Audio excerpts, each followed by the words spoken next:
Liebe Studierende, liebe Mitarbeiterinnen und Mitarbeiter, ich grüße Sie heute am 13. Mai aus dem Studierendenwerk Ulm mit weiteren Informationen zum Weg in die neue Normalität, mit der wir uns künftig hier im Studierendenwerk auseinandersetzen müssen.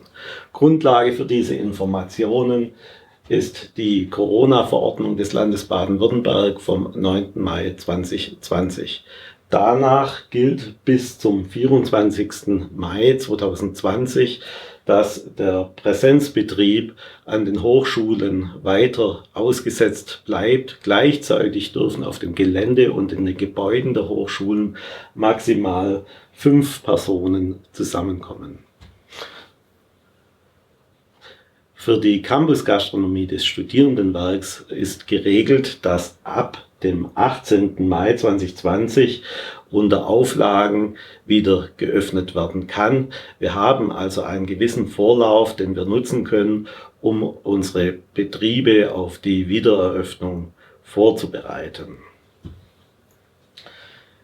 Die Auflagen, die es für eine Wiedereröffnung gibt, haben es allerdings in sich. Wesentliche Dinge habe ich hier zusammengefasst. Wir dürfen zum Beispiel nur an Hochschulangehörige verkaufen. Wir benötigen ein einrichtungsspezifisches Hygienekonzept. Nun ist es so, dass es für jede Cafeteria und jede Mensa bereits ein Hygienekonzept gibt. Das müssen wir aber für die Bedingungen eines Betriebes während der Corona-Pandemie entsprechend erweitern und sicherlich auch in der Zukunft sukzessive anpassen, da genaue Regelungen für die Gastronomie ja noch nicht veröffentlicht sind. Wir wissen aber bereits, dass Abstandsregeln einzuhalten sind und künftig auch eine Maskenpflicht für Gäste und Bedienstete, die mit Gästen zu tun haben, erforderlich sein wird. Weiterhin müssen wir künftig den Zutritt zu unseren Einrichtungen steuern, sodass die Abläufe sicher mit dem nötigen Abstand erfolgen können und möglichst Schlangenbildung in unseren Einrichtungen vermieden werden kann.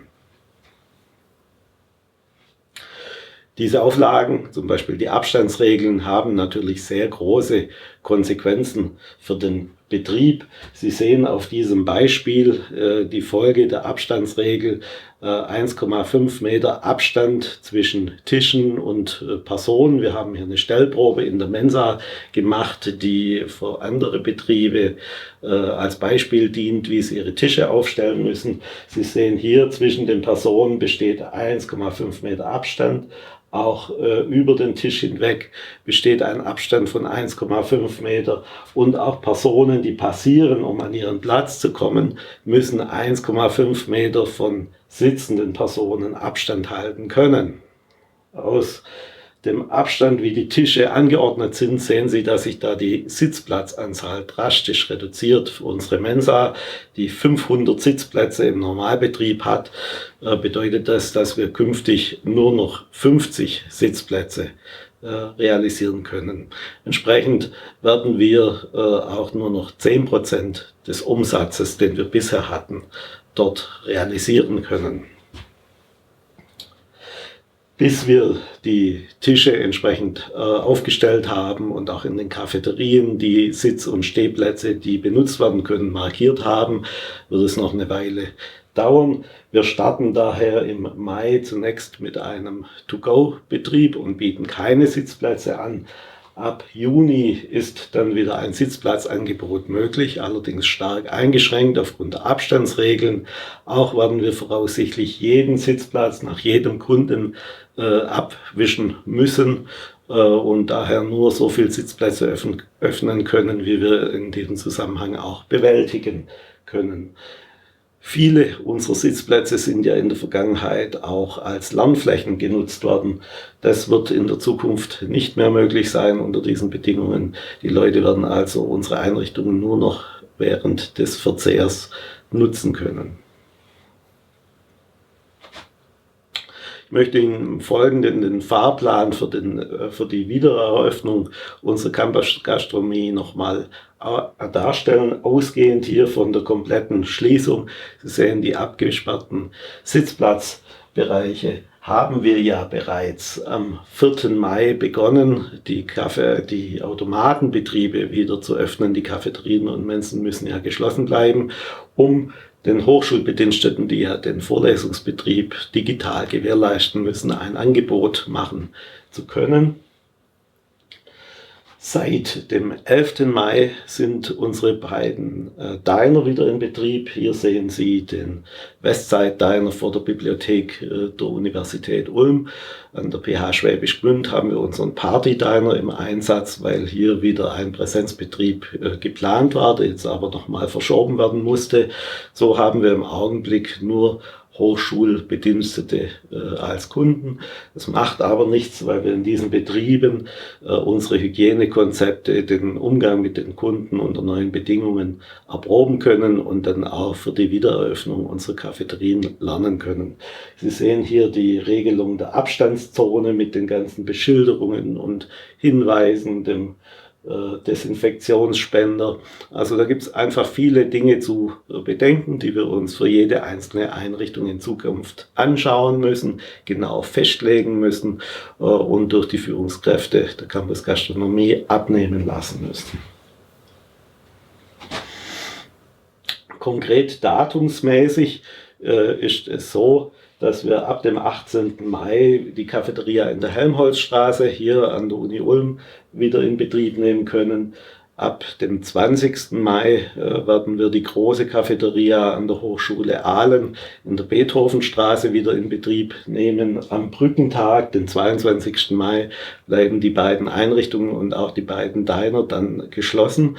Überhaupt ist die Schließung in Schwachlastzeiten und die Anpassung der Öffnungszeiten wird zur neuen Normalität des Betriebs in der Campusgastronomie gehören, weil wir alles andere schlicht nicht werden finanzieren können. Ab dem 25. Mai wird dann in Biberach die Menseria wieder als Cafeteria zunächst geöffnet. Der Kiosk an der THU in Ulm wird eine zentrale Versorgung sicherstellen. Dann folgt die Cafeteria Nord an der Uni Ulm und die Menseria an der PH Schwäbisch Gmünd. Der dort eingesetzte Party Diner wird dann voraussichtlich nach Aalen an den Campusstandort Burren verlegt. Ab dem 2. Juni können wir dann auch die anderen Betriebe nach und nach wieder öffnen.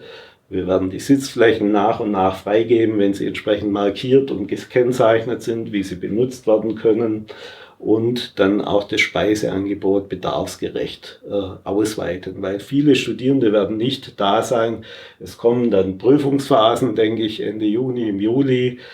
Und dann werden wieder mehr Studierende da sein. Viele Umsätze werden wir aber nicht generieren können.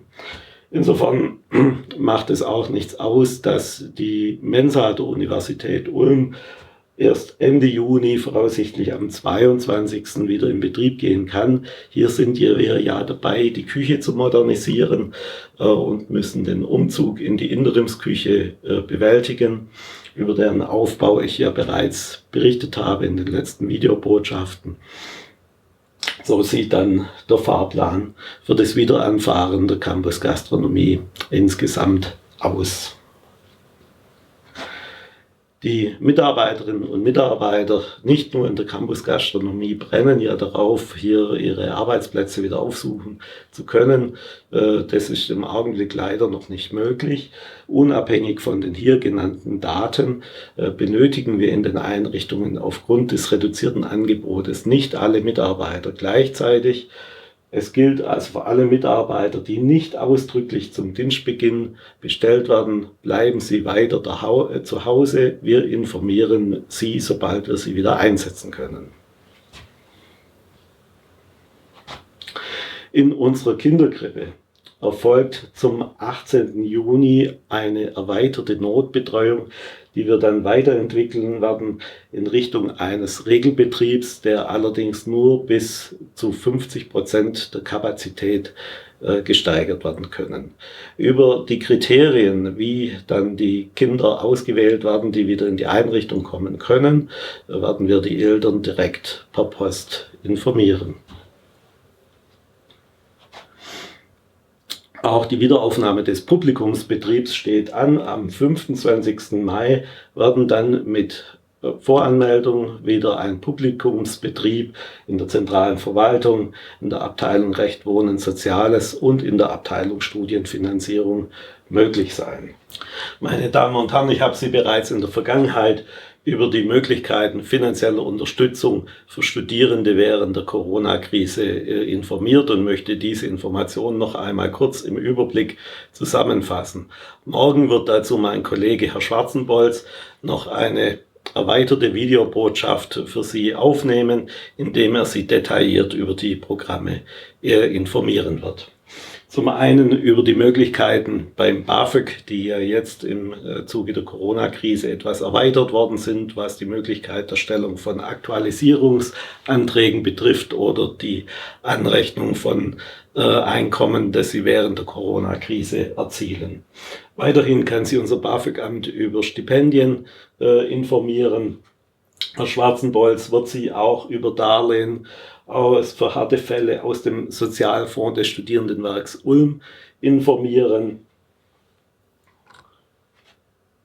über den KfW-Studienkredit, der allerdings nur für ein Jahr zinsfrei gewährt wird, über den Nothilfefonds Baden-Württemberg, wo zwar die Darlehensbedingungen noch nicht veröffentlichbar sind, wir kennen sie aber bereits und können formlose Anträge, die Sie uns hierzu einsenden, unter der dafür eingerichteten E-Mail-Adresse bereits bearbeiten und auszahlen.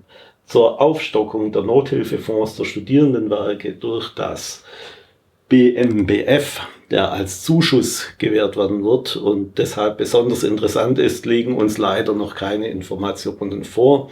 Sobald das der Fall ist, werden wir Sie hier auf unserer Homepage informieren. Damit kommen wir langsam in der neuen Normalität an, für die dieses Bild sinnbildlich stehen soll.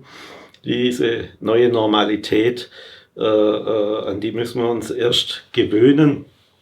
Es war der Sinn meiner Videobotschaften, die ich Ihnen in den letzten Wochen aufgenommen habe, Sie auf diesem Weg mitzunehmen, Sie zu informieren, Kontakt zu halten. Ich denke, in Zukunft wird es wieder persönlich möglich sein, wenn auch mit der notwendigen Vorsicht. Darauf freue ich mich schon sehr. Ich danke allen Personen, die das Studierendenwerk während dieser Zeit unterstützt haben, allen Mitarbeiterinnen und Mitarbeitern, aber auch den Studierenden für ihr Verständnis, dass wir in dieser Zeit nur ein eingeschränktes Leistungsangebot bieten konnten. Meine Mission als Nachwuchs-YouTuber findet damit ein Ende und mir bleibt nur Ihnen für Ihr Interesse zu danken. Bitte achten Sie auch in Zukunft auf sich und andere, indem Sie Abstand halten. Ich freue mich, Ihnen bald wieder persönlich begegnen zu dürfen.